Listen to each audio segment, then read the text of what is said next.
Yugari regidores, John Luna, Javier Irishi, Intirihop Corinti, y Aigakiti anta kashiriari que ashi ingamosoye gakiterora, que arikari okaratanake andaninganira obra, mejoramiento del servicio de salud del puesto de salud kashiriari microred camisea. Ichipaiga nakari aikiro gerente ashi municipalidad ingeniero Wilber Lapa y Aigakiti aikiro gerente ashi supervisión ingeniero Johan Hurtado.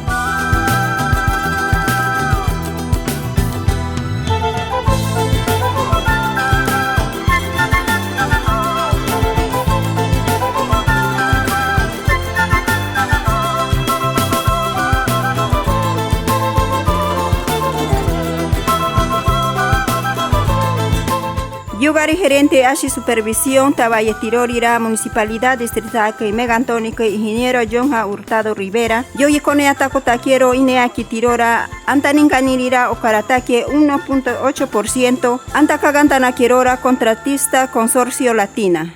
El presupuesto total de la ejecución contratado es 13.600.000 y la ejecución la hemos encontrado en un porcentaje de avance de 1.8%.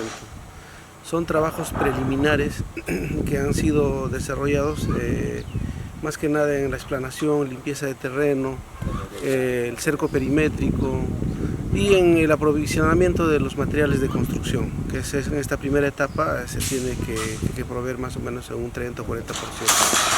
Inea querora irirori regidor John Luna Vázquez, inia que yagama kotakarora onaquiera municipalidad megantónica.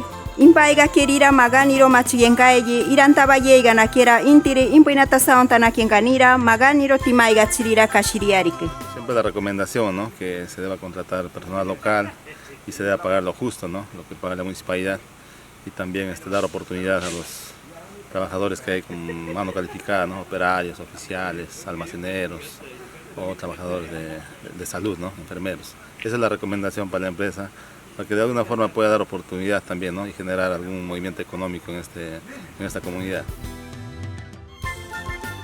Maganiro, un cantatiga sanotana quiembara, Esau Río Sheri Gorompi y Tincami.